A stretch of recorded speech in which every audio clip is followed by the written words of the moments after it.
Hey, Rick, you ready? Yes, sir. Awesome. The title of this podcast is Listen More, Have Fewer Opinions. Man, this I could have used this advice Monday. I think this whole 4 days, 5 days, past 4 or 5 days, man, I've just done nothing but have opinions, have hot buttons, be irritated, going through by the time Friday rolled around yesterday, I was so damn sick of myself. You know, And it was all because I have this idea that I'm at the center of the universe. And by God, if it's not my way, it's not worth living. It's not worth talking to y'all. It's not worth whatever, fill in the blank.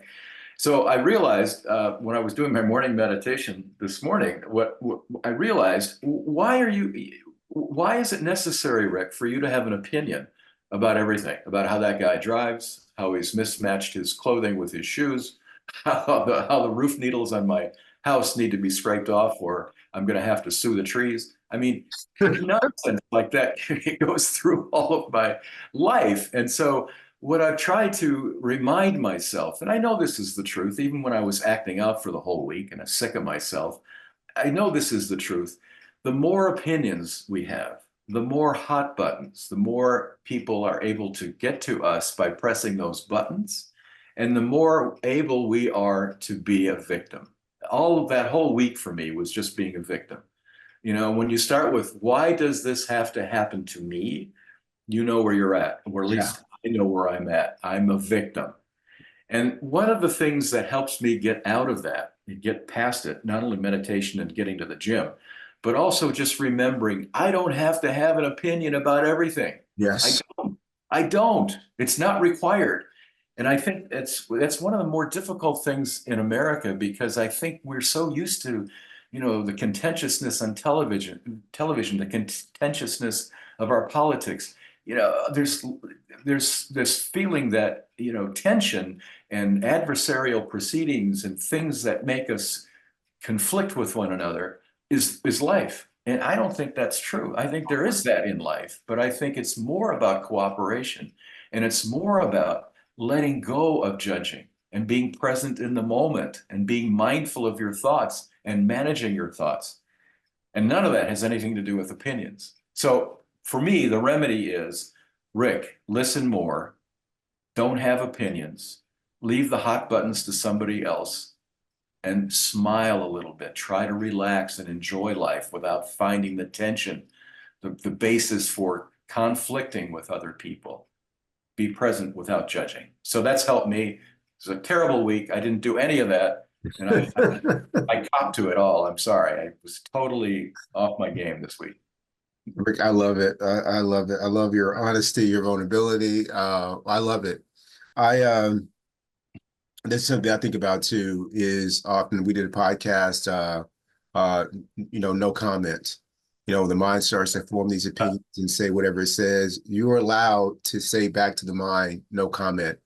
And I've trained my mind, to settle down, and it obeys now. Only for a while, and then it comes right back. But I just keep telling that, no comment, and it settles down. But when I think about the listening more part of it, I realize that oftentimes I don't know any of the information that somebody is about to share. But they say one word and I think okay, I got it. No, Mm. you don't. And if it's somebody's nonverbals, I got it. No, I don't. And I just keep coming back to, some people keep score of the number of times they are successful or they win, which makes them superior.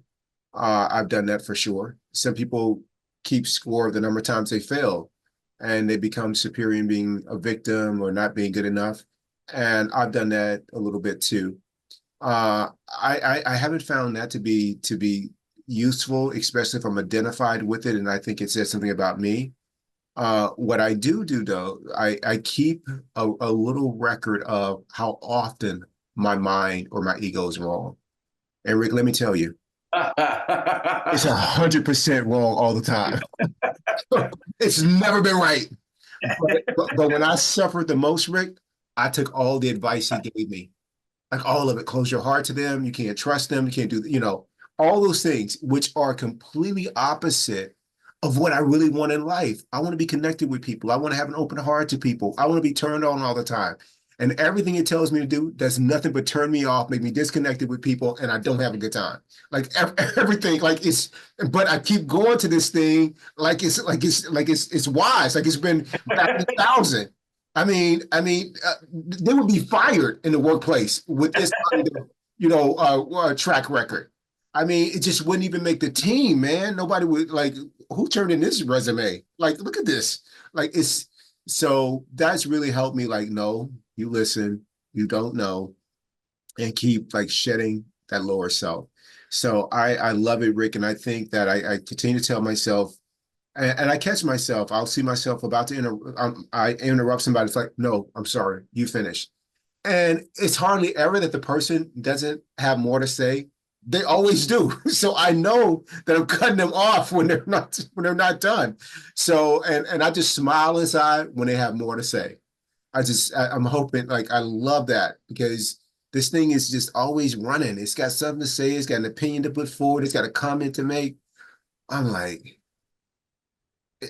it doesn't get tired. It doesn't get tired. So, but I get tired of it. So I have to like settle down. We're okay. Take take Rick's advice. Take Rick's advice. Listen more. Have fewer opinions. Make fewer comments.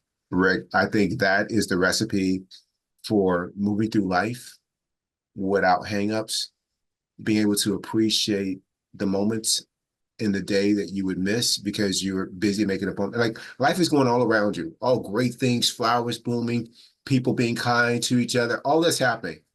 But because you're fixated on having this opinion, you're missing all of that, all of that. I think about it all the time. Like when I'm upset, I'm like, there's so much good in life happening at that same moment. I'm missing all of it. And what's making me miss it? It's not the situation in front of me. It's not that. It's what I'm doing inside that's making me miss it. So I like that, Rick. Thank you so much. Oh, Keith, I love your vulnerability and your wisdom, and I love how you talk about how the practice is always there for you to access, Mm. and that you are always in a situation where you can do the practice and get away from some of these bad habits and be the better person, the best person that we can be. Now, that's just wonderful, and that's a wonderful way to go through life. And that's one of the reasons why everybody wants to be around you and have a piece of Keith. And Oh, thank you, it's Rick. like it just makes you feel like you're walking on air when you spend an afternoon with you. So I love you, brother, and thanks for including me this week. Thank you, Rick. And when you mentioned the practice, and yeah, that's my anchor. And I go to it like, often, often, often, often, all the time. Something happens. I'm so aware of how I would normally behave in that situation. And I lean on the practice, and it's becoming easier and easier to say the things that are in keeping with what I want, which is to not erect walls, but to give people grace, to be accepting, to be forgiving, to be grateful. I'm thinking about that like all the time, and the practice really helps me with that. Every once in a while, somebody will say like, "How did you get through this?" And I say, when I did this, I said, "Well, I used my practice. I don't want you to have to use your practice on me."